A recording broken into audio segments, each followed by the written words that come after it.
अरे रख हौसला वो मंजर भी आएगा, प्यासे के पास चल के समुंदर भी आएगा। थक कर मत बैठे मंजिल के मुसाफिर, मंजिल भी मिलेगी और जीने का मज़ा भी आएगा। नमस्कार मेरे प्यारे साथियों, स्वागत करता हूँ आप सभी का अपने परिवार द नॉलेज प्लाजा में। उम्मीद करता हूँ आप लोग स्वस्थ होंगे और बहुत ही शानदार होंगे। तो सभी साथी जल्दी से आ जाइए क्लास में। आप लोगों की कैप्सूल वाली क्लास का टाइम हो चुका है। जैसा कि आप लोगों को पता है, आप लोगों की शाम को 8 बजे डेली कैप्सूल वाली क्लास चलती है। इसमें जो क्वेश्चन कराए जा रहे हैं ये बहुत ही इंपॉर्टेंट क्वेश्चन है, इसलिए सारे क्वेश्चन आप लोगों को अच्छे से तैयार करने हैं। आप लोगों की डेली 2 क्लास चलती है, एक मार्क बूस्टर क्लास चलती है, एक कैप्सूल वाली क्लास चलती है। ये भी मार्क बूस्ट करने के लिए ही है। एक 50 क्वेश्चन वाली चलती है और एक कितने क्वेश्चन की चलती है, एक 30 क्वेश्चन की। ये कैप्सूल जो है ये 30 क्वेश्चन का रहता है। तो सभी साथी जल्दी से आ जाइए, फिर क्लास को शुरू करते हैं। एक बार शेयर कर दीजिए सभी साथी, और जो लोग चैनल पे पहली बार आए हुए हैं वो लोग चैनल को सब्सक्राइब कर लेंगे। चलिए साथी फिर शुरू करते हैं क्लास को। फर्स्ट क्वेश्चन देखिए, उत्तरी गोलार्ध में सबसे बड़ा दिन होता है। उत्तरी गोलार्ध में सबसे बड़ा दिन होता है। उत्तरी गोलार्ध में सबसे बड़ा दिन कब होता है साथी, ये बताना है आपको। तो हम लोग कौन से गोलार्ध में आते हैं? हम लोग उत्तरी गोलार्ध में ही आते हैं। तो सबसे बड़ा दिन कब होता है उत्तरी गोलार्ध में? 21 जून को। कब होता है साथी? 21 जून को। 21 जून को सबसे बड़ा दिन होता है। कलर चेंज कर लेते हैं यहाँ पे पेंसिल का।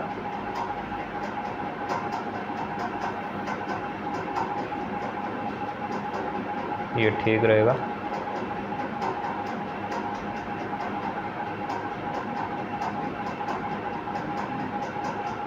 इक्कीस जून को सबसे बड़ा दिन होता है और 22 दिसंबर को सबसे छोटा दिन होता है उत्तरी गोलार्ध में।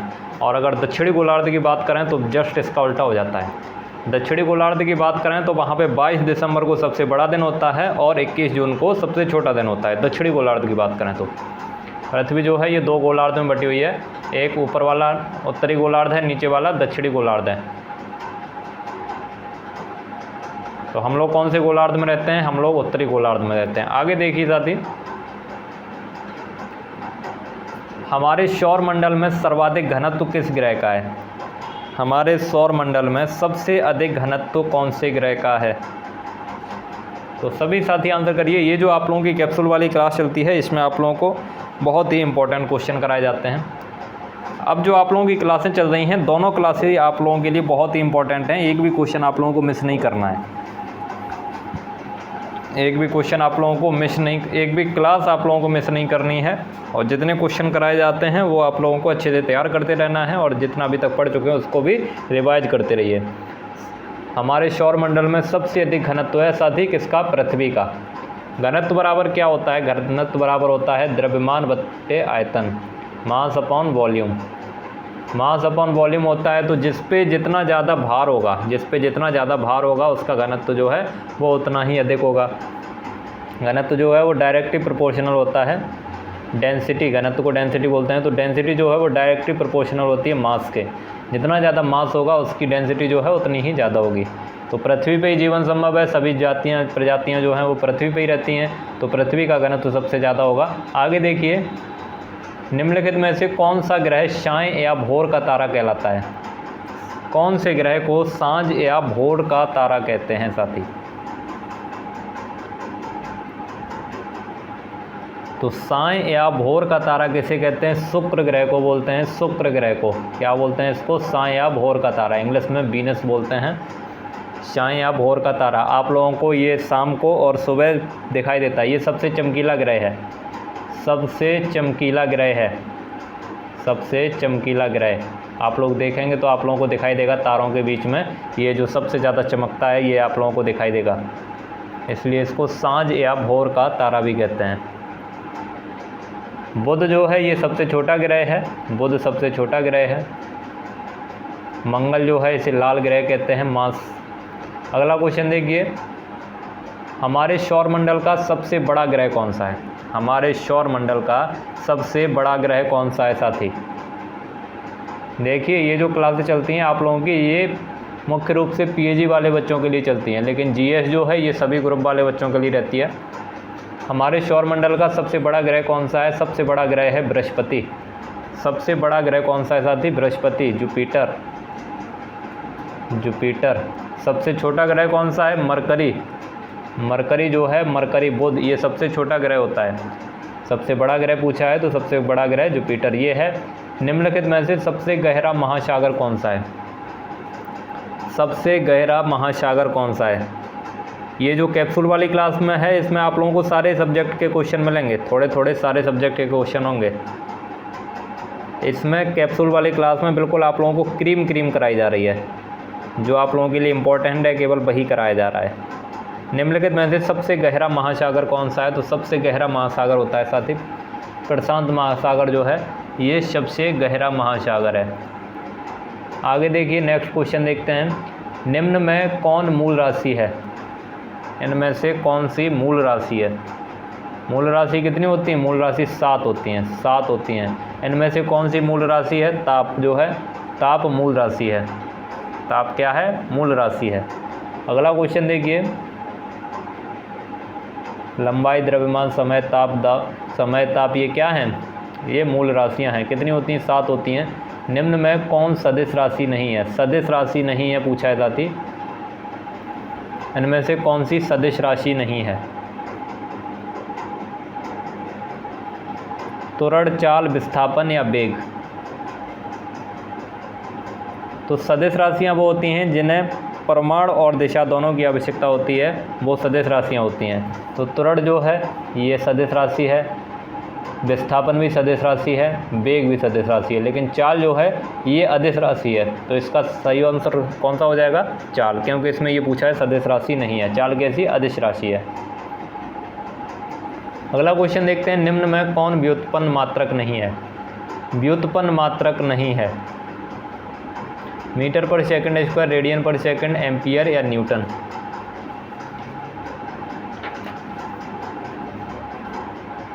तो इसमें व्युत्पन्न मात्रक कौन सा नहीं है? एम्पियर।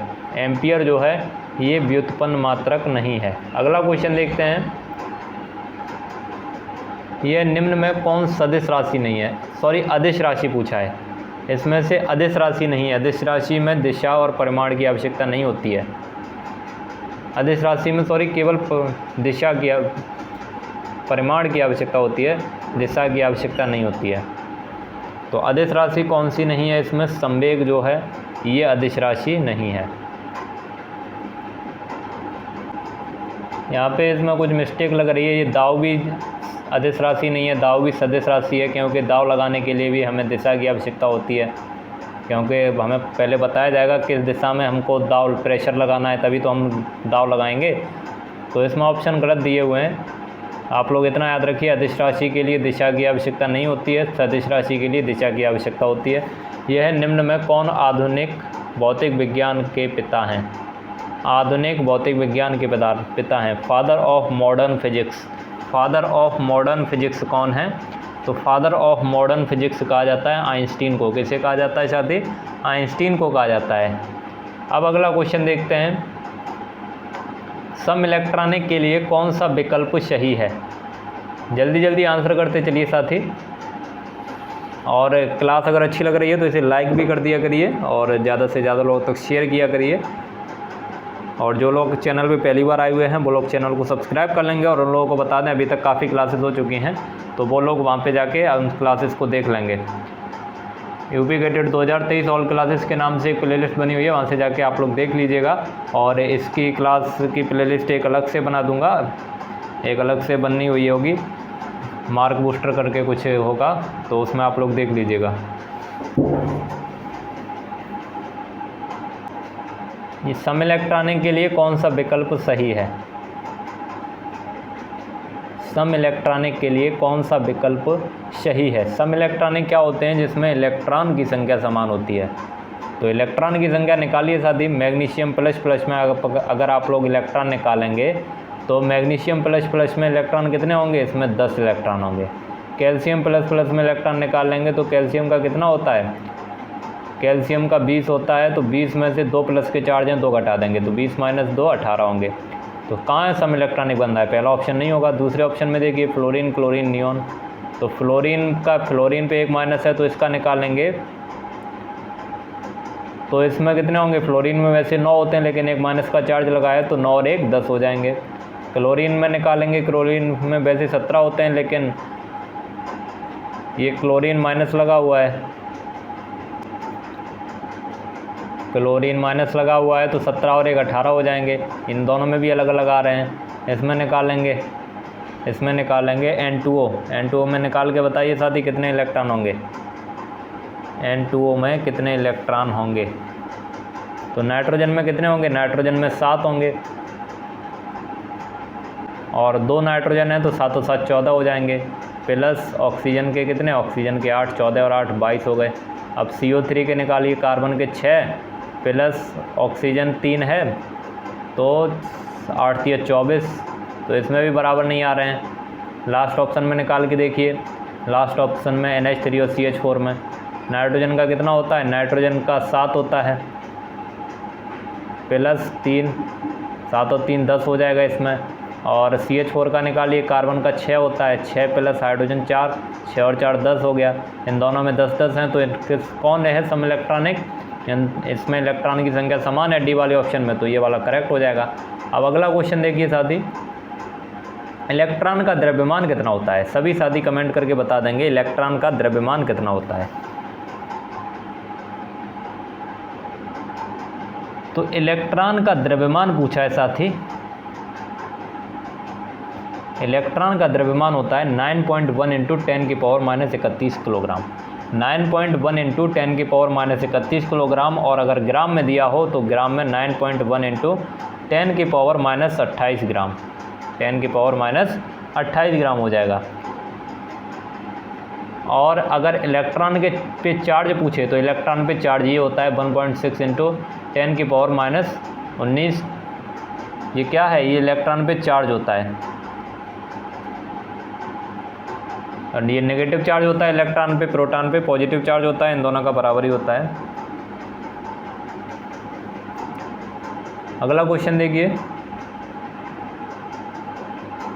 कौन सी क्षारीय धातु है, क्षारीय धातु कौन सी है इसमें, जिंक, आयरन, सोडियम, क्लोरीन। तो इसमें जो सोडियम है ये कैसा है नेचर, इसका क्षारीय नेचर की धातु है। अगला क्वेश्चन देखिए,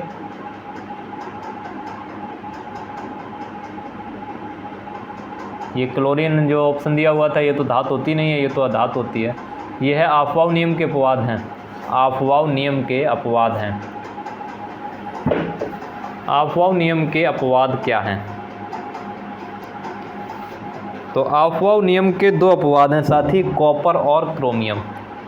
कॉपर और क्रोमियम अफवाह के नियम के अनुसार क्या है, इलेक्ट्रॉन जो है वो ऊर्जा के बढ़ते हुए क्रम में प्रवेश करता है, लेकिन इसके लास्ट कोर्स में आप लोगों ने देखा होगा, लास्ट कोर्स को आधा भरने के लिए या पूरा भरने के लिए जो 2s2 होता है उसमें से एक इलेक्ट्रॉन कम कर देते हैं और उसके आगे वाली कोर्स में भर देते हैं।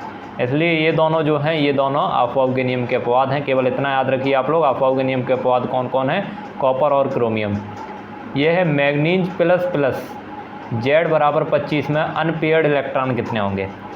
इसमें अनपेयर्ड इलेक्ट्रॉन की संख्या बतानी है, तो मैग्नीज प्लस, तो मैग्नीज का एटॉमिक नंबर कितना होता है 25 होता है, लेकिन 2 प्लस के चार्ज लगे हुए हैं तो इसमें इलेक्ट्रॉन कितने होंगे, 25 में से 2 घटाएंगे 23 इलेक्ट्रॉन होंगे साथी। कितने होंगे, 23 इलेक्ट्रॉन होंगे। तो यहाँ पे देखिए अयुग्मित इलेक्ट्रॉन कैसे निकालेंगे, तो 23 है ना,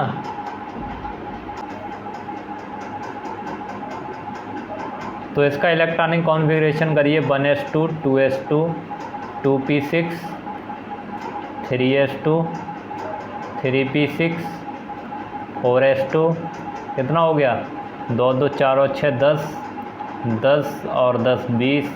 अब क्या बचा 3d कितना 3, 3d 3। अब 3 है तो d कितने, d में 5 कॉलम होते हैं। डी में कितने कॉलम होते हैं साथी, 5 कॉलम होते हैं।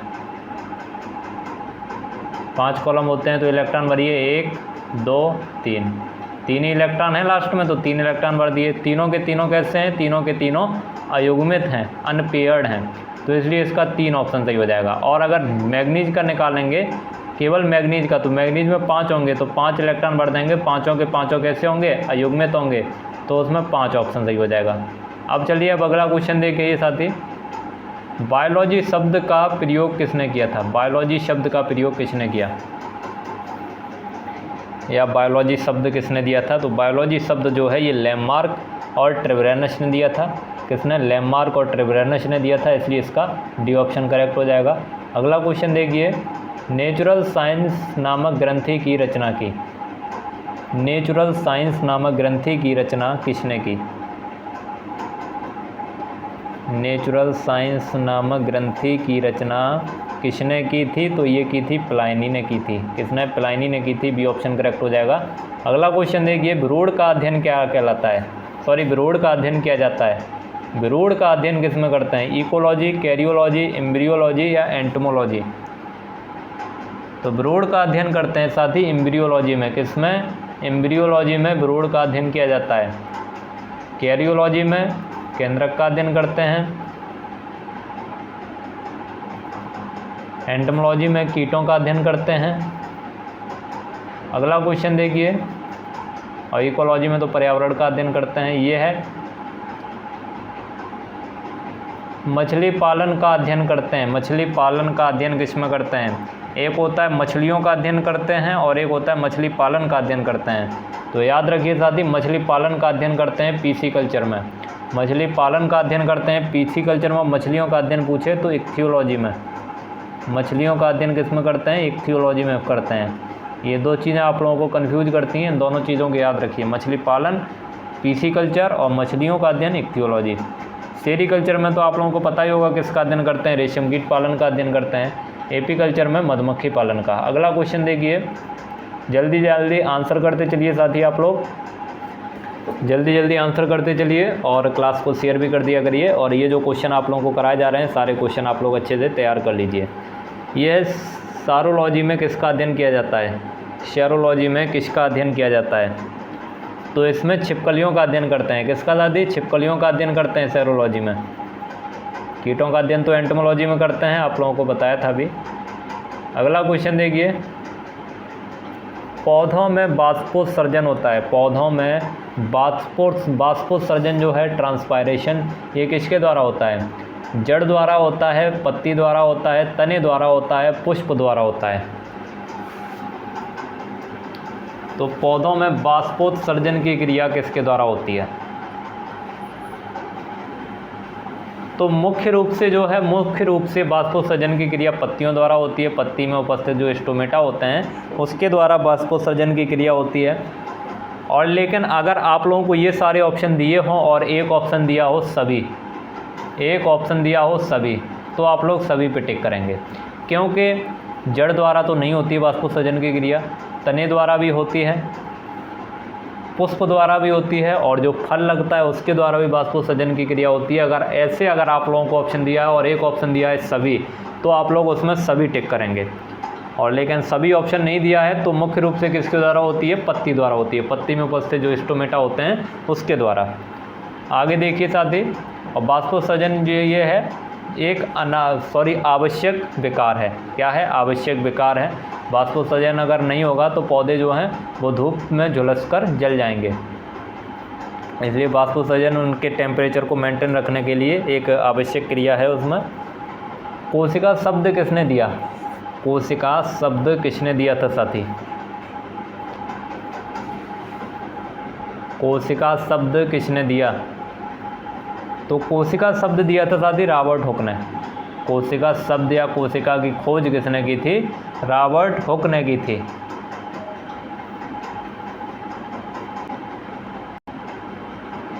अगला क्वेश्चन देखते हैं, सेल थ्योरी कब दी गई? सेल थ्योरी कब दी गई? कोशिका सिद्धांत या सेल थ्योरी कब दिया गया? तो ये दिया गया था साथी 1839 में। कब दिया गया? 1839 ईस्वी में दिया गया। आप लोग जल्दी जल्दी आंसर करते चलिए, और देखिए आप लोगों को बता दें, हमारे यहाँ पेड बैच भी चलता है, एक पेड बैच बना हुआ है। तो जो लोग पेड बैच में ऐड होना चाहते हैं वो लोग इस नंबर पे मैसेज कर देंगे 72 38 96 53 63।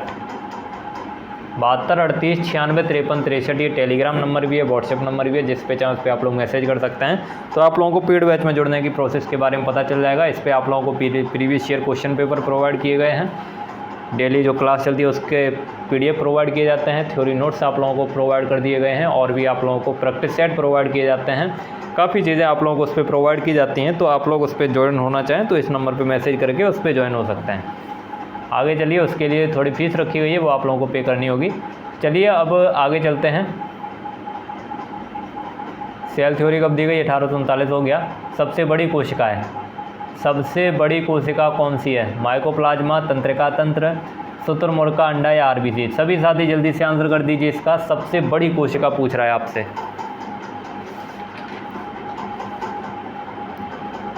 तो सबसे बड़ी कोशिका कौन सी है साथी? सबसे बड़ी कोशिका है शुतुरमुर्ग का अंडा। शुतुरमुर्ग का अंडा जो है ये सबसे बड़ी कोशिका है, और सबसे लंबी कोशिका है तंत्रिका कोशिका। तंत्रिका तंत्र नहीं, तंत्रिका कोशिका। तंत्रिका कोशिका जो है ये सबसे लंबी कोशिका है, ये इसको इंग्लिश में नर्व सेल बोलते हैं। और सबसे बड़ी कोशिका पूछता है तो शुतुरमुर्ग का अंडा। अगला क्वेश्चन देखिए, सिस्टेमा नेचुरी किसकी पुस्तक है? सिस्टेमा नेचुरी जो है ये किसकी पुस्तक है? पुस्तक हो जाए, कृति हो जाए, कुछ भी आप लोगों को लिखा मिल जाए। तो सिस्टेमा नेचुरी जो है ये किसके द्वारा लिखी गई है साथी? सिस्टेमा नेचुरी जो है ये लीनियस के द्वारा लिखी गई है, कैरोलस लीनियस, इनके द्वारा ये पुस्तक लिखी गई है। और एक और पुस्तक लिखी है इन्होंने पादपों के ऊपर, कौन सी? Species Plantarum. स्पीसीज प्लांटेरम ये पादपों के ऊपर लिखी गई है, बॉटनी के ऊपर। और सिस्टेमा नेचुरी जो है और स्पीसीज प्लांटेरम ये दोनों पुस्तकें जो हैं इंपॉर्टेंट हैं लीनियस की। आगे देखिए, पैगिंग किस फसल से संबंधित है? पैगिंग क्रिया किस फसल से संबंधित है? चना, मूंगफली, टमाटर या सूरजमुखी?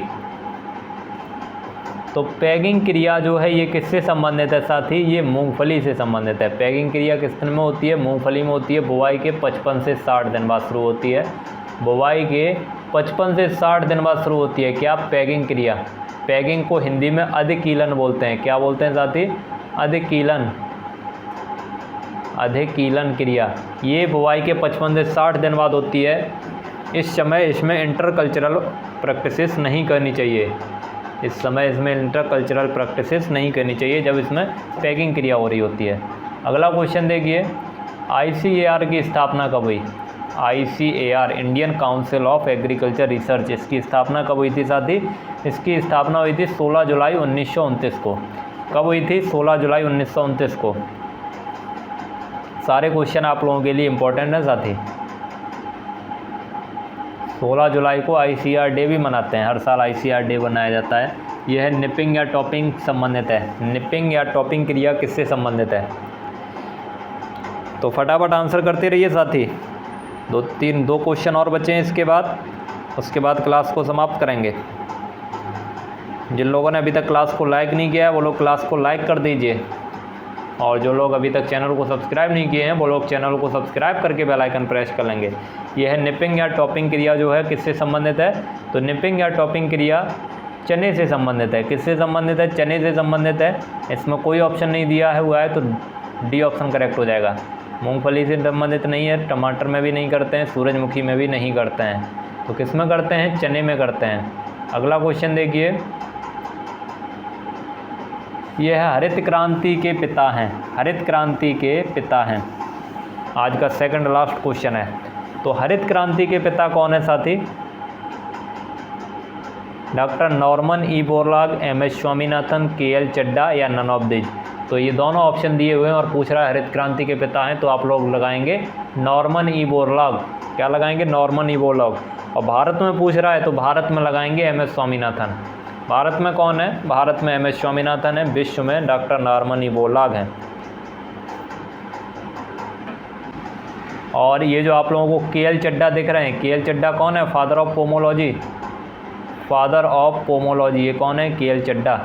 अगला क्वेश्चन देखिए और आज का लास्ट क्वेश्चन है, चारे वाली फसल की रानी किसे कहते हैं? चारे वाली फसलों की रानी किसे कहते हैं? बरसीम, मक्का, छोटी इलायची या लूसर्न? ये छोटी इलायची कहाँ से ऑप्शन आ गया इसमें? तो बताइए साथी, चारे वाली फसल की रानी किसे कहते हैं?